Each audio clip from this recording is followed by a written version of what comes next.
Bonjour à tous, donc on se retrouve pour la ronde 9 du tournoi des candidats.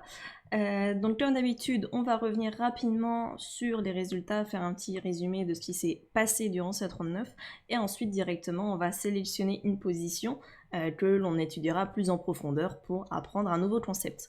Juste avant ça, toutefois, petite annonce, si vous aussi vous voulez participer à des tournois, que vous êtes un peu frustré de regarder des joueurs jouer et que ça vous donne envie de jouer, je vous invite à venir rejoindre l'équipe Lichess Échecs et Amateurs si ce n'est pas déjà fait, ou en tout cas si vous êtes déjà dans l'équipe, suivre un petit peu l'actualité de cette équipe parce que depuis peu, on organise des tournois là depuis quelques semaines. Souvent le mardi soir et le mercredi soir. Par exemple, là ce soir, ce mercredi soir, il y a un petit tournoi en équipe qui est organisé. Mardi prochain, un nouveau tournoi démarre avec une ronde tous les mardis soirs. Donc si vous êtes intéressé de venir y participer, c'est très convivial, on discute, c'est vraiment très sympa. N'hésitez pas à venir, c'est souvent des tournois en plus où vous avez le temps de réfléchir un minimum, hein. C'est pas du blitz, c'est vraiment minimum 10 minutes par coup, mais là actuellement par exemple les tournois c'est plus souvent le mardi soir 20 minutes, là ce mercredi c'est du 15 minutes et avec du rajout de temps à chaque seconde. Donc ça vous laisse un peu le temps de réfléchir. Donc n'hésitez pas à rejoindre ces tournois si vous souhaitez. Maintenant que j'ai parlé de ça, passons tout de suite du coup aux résultats. Concernant les parties de la ronde 9, il y avait le match entre Grichuk et Nepomniachtchi, donc le match affrontant les Russes, qui s'est terminé par une nulle. Grichuk a mis un peu de pression au début, mais Nepomniachtchi a réussi à s'en sortir et après s'est dépêché à essayer de faire nul, j'ai l'impression, pour s'assurer vraiment de ne pas perdre. Il essaye de conserver sa place de leader et ne prend aucun risque. Ensuite, il y avait le match entre Alexenko et Caruana. Les Français, on a eu assez peur que Caruana gagne parce que c'est passé pas très loin à un moment donné. Il avait une opportunité, il ne l'a pas prise et du coup, ça s'est terminé également par un match nul. Donc, Caruana a donc 5 points, tandis que Nepomniachtchi a 5 points et demi. Il y avait ensuite le match entre Giri et Wang Yao. Et Giri, qui est d'habitude connu et un peu moqué de faire facilement match nul, eh bien il a gagné et donc je passe dans le groupe en tête, hein, bien sûr Nepomniachtchi est devant, mais il rejoint Caruana et il rejoint MVL parce que MVL hier avec les Noirs affrontait Ding Liren et a fait match nul. Alors c'était un match nul assez inespéré à un moment donné, on était tous convaincus qu'il allait perdre, c'était vraiment une position catastrophique qui semblait vraiment gagner en quelques coups pour Dean Liren. On s'attendait à l'abandon de MVL d'un moment donné à un autre et finalement la partie s'est éternisée pour terminer sur un match nul après une longue finale. De nouveau, Malsim s'est battu durant très longtemps. Ça a été la dernière partie. Ils ont joué à peu près 6h30. Donc il avait déjà eu une partie dure comme ça la veille. Donc on espère que ça ne va pas avoir d'impact sur la partie de la ronde 10. Qu'il va pas être trop fatigué. À la ronde 10, cette fois-ci, il va avoir les blancs, mais il joue contre Giri, donc qui est assez en forme, qui a gagné justement lors de cette ronde 9. Donc on lui souhaite bonne chance et on croise les doigts pour lui. Allez, on passe maintenant tout de suite à la position justement tirée de la partie entre Ding Liren avec les blancs et Maxime Vachilatrave avec les noirs.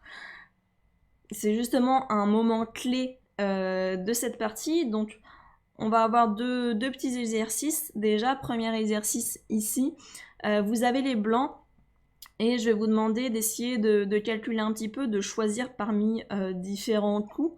Vous voyez que effectivement ici les noirs viennent de jouer cavalier C5, hein, Malsim vient de faire cavalier C5 et attaque ce fou D3 avec son cavalier et son fou, donc il menace de le manger. Donc avec les blancs, il faut justement réagir. On a plusieurs façons de réagir. On pourrait se dire soit je mange le fou, soit je mange le cavalier, soit je sauve ma pièce et par exemple je la recule.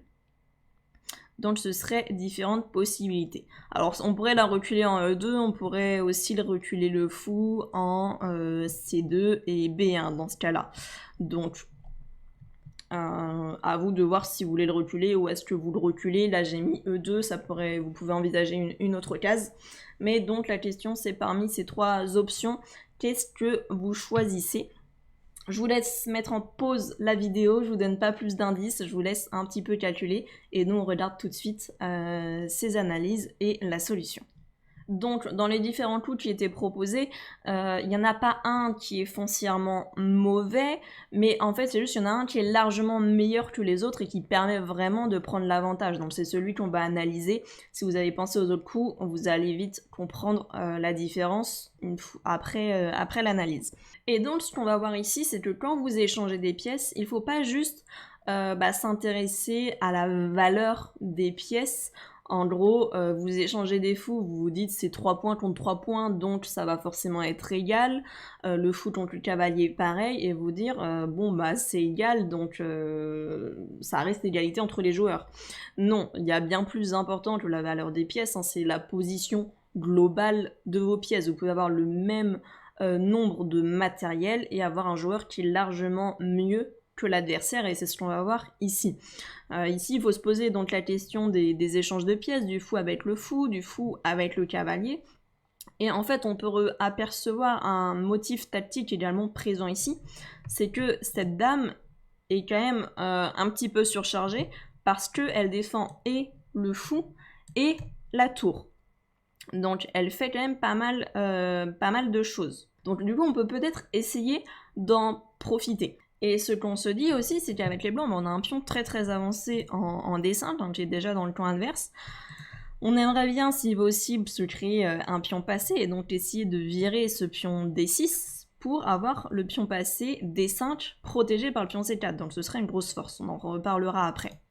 Et on voit que le pion D6 est occupé à la protection de ce cavalier. Donc on aimerait dévier ce pion, le forcer à reprendre en C5, si on mange le cavalier avec notre fou, pour avoir le pion D5 passé. Du coup, moi, le premier coup que je vais regarder dans cette position, ça va être fou prend cavalier.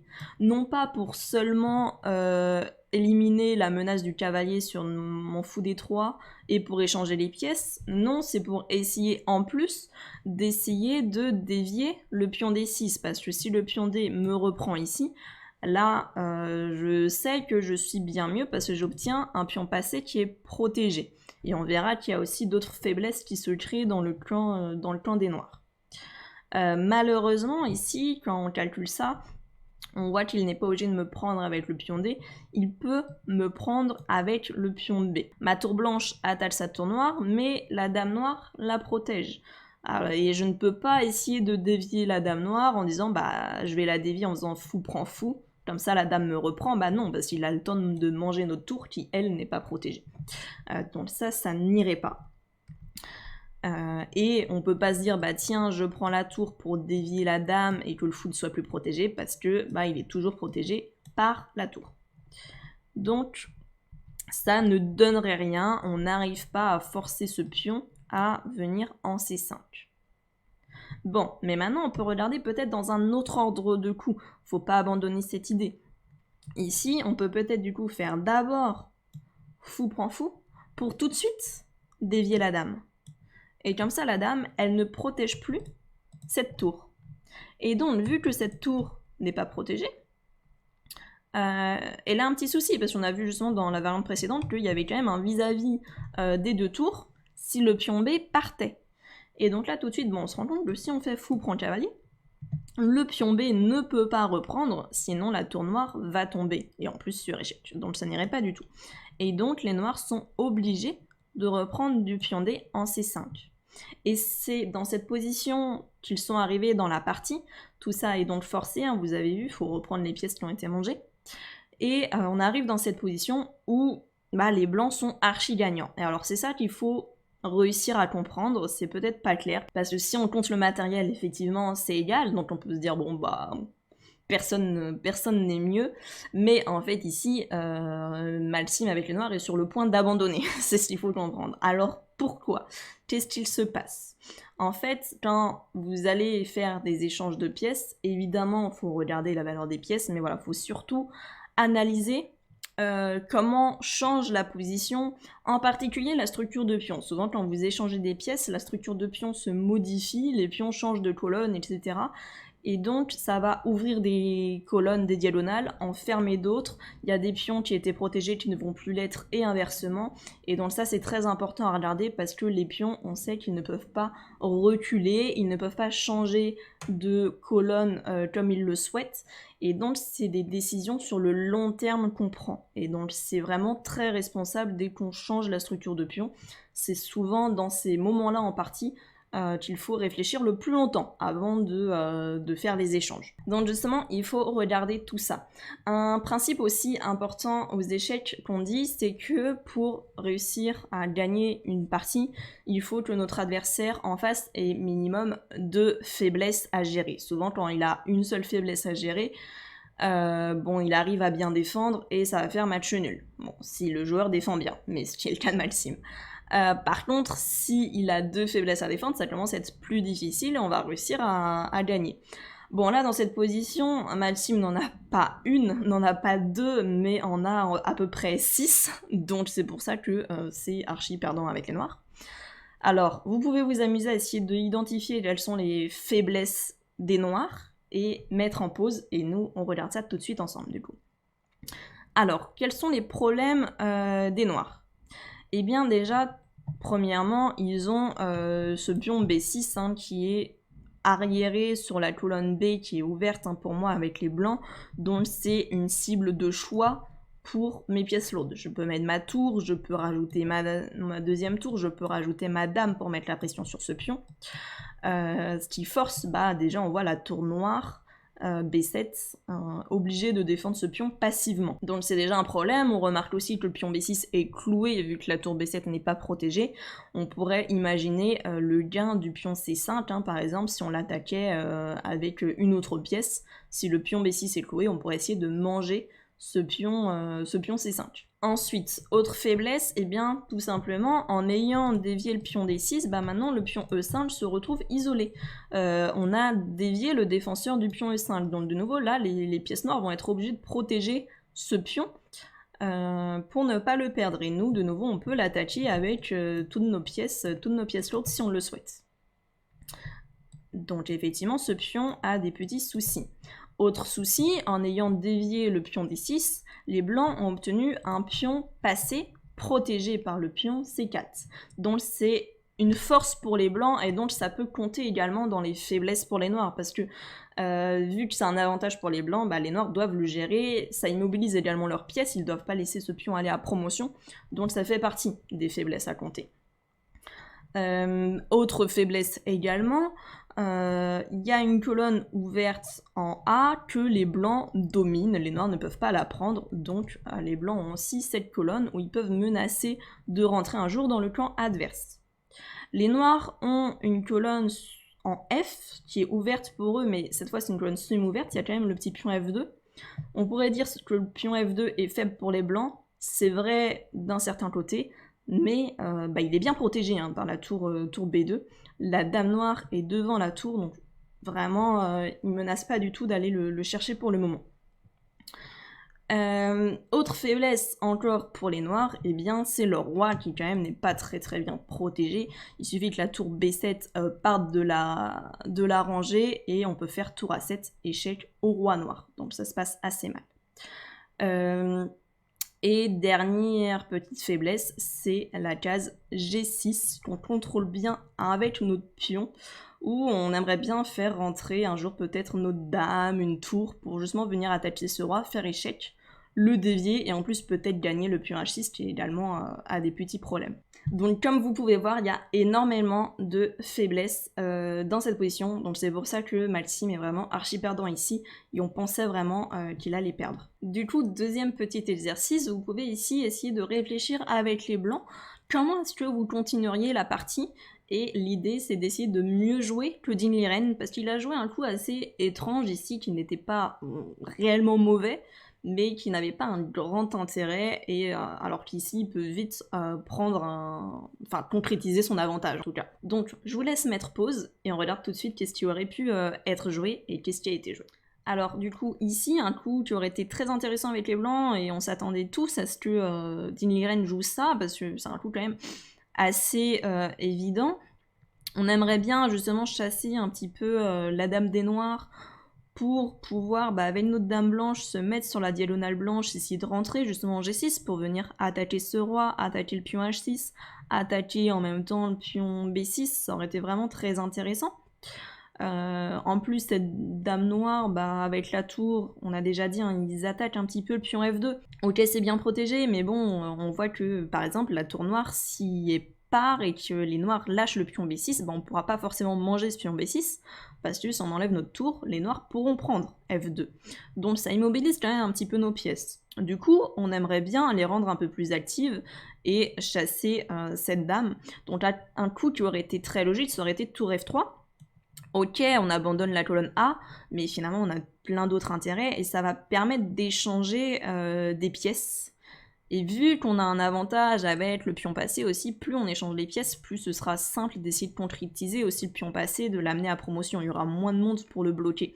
Donc ce serait également très intéressant. Et on enlève vraiment le seul contre-jeu que les noirs avaient sur F2. Donc là, la dame noire aurait bougé, elle n'a pas énormément de cases, donc on peut imaginer par exemple dame D7 pour essayer de bloquer un petit peu ce pion. Eh bien, on peut tout simplement échanger et tout, en plus dévier ce roi qui maintenant ne protège même plus H6, il est sur la colonne semi-ouverte F, et là on aurait pu continuer avec différentes menaces, il y a plein de coups avec les blancs qui pourraient être intéressants, mais déjà tout simplement dame B1 serait extrêmement fort pour faire différentes menaces, on menace et le pion B6 et l'entrée en G6 pour de nouveau attaquer ce pion et attaquer le pion G6. Et c'est très très difficile ici de voir comment les noirs vont défendre tout ça. On peut essayer de récupérer peut-être également la colonne A à un moment donné pour essayer de venir en A8, essayer de faire échec à ce roi. Là, la position s'écroule immédiatement. Si la dame noire s'en va aussi, on pourrait essayer de rentrer en F5, faire des échecs au roi et attaquer le pion E5. Il y a trop de faiblesses pour les noirs, ils ne peuvent pas tout défendre, et l'abandon de Maxime aurait été quasiment immédiat dans une telle position. Mais, étonnamment, ce n'est pas ce qui a été joué, ça aurait vraiment été la manière la plus simple et concrète. Juste pour vous montrer un petit peu, Ding Liren ici a joué Dame 2, qui est, soit pas mauvais, mais quel est l'intérêt ? On peut comprendre, il met la pression sur le pion E5, mais est-ce que c'était vraiment le point le plus faible parmi toutes les faiblesses ?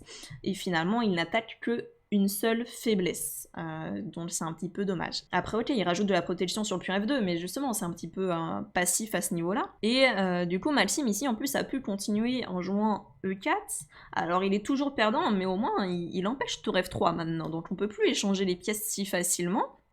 Et du coup, maintenant, on va être obligé de protéger notre pion F2 durant la partie. Ça va être un peu plus compliqué, on doit faire attention à cette menace. Et c'est justement ce qui s'est passé un peu plus tard. Hein. Maxime a abandonné le pion B6 pour essayer de doubler sur la colonne F et mettre la pression sur ce pion. Et bon, après, c'était très compliqué, il y avait énormément de calculs.